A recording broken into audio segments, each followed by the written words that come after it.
Чтобы деревце прижилось, важно учитывать особенности ухода, выбор места с наилучшими условиями корневой системы, определение состояния почвы, расстояние между высадками деревьев и другие факторы. Студенты, если и не знают всех тонкостей, помогут преподаватели. Один из них – Михаил Булгучев. Он проработал в Институте экономики и правоведения более 20 лет. Вы какой уже по счету сажаете?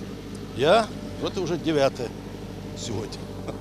Высадка новых зеленых насаждений – это большой вклад в дело восстановления окружающей среды. Понимая это, студенты активно проводят акцию. Совершению благих дел располагает и священный месяц. Сегодня мы посадили яблочные деревья и также несколько осинок. Сажать деревья – это очень важно. Я бы рекомендовал вообще каждому человеку хотя бы на своем участке посадить пару деревьев.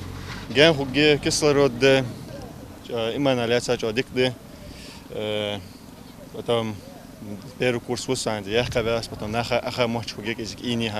Акция «30 лет вузу, 30 деревьев». Институт, как и наша республика, образовался в 1993 году. Эти стены пережили много трудностей и испытаний, делятся преподаватели. Коллектив, в числе которых и сотрудники, стоявшие у истоков становления учебного заведения, относятся к сегодняшнему мероприятию с особым трепетом. В этой акции активно принимают участие студенты разных курсов, начиная от 1-го и заканчивая 4-м.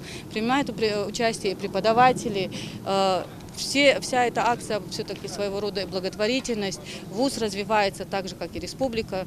Мы развиваемся, да, за все эти 30 лет у нас были проблемы, но ВУЗ растет, развивается, открывая все новые специальности, направления. Мы стараемся на благо нашей республики.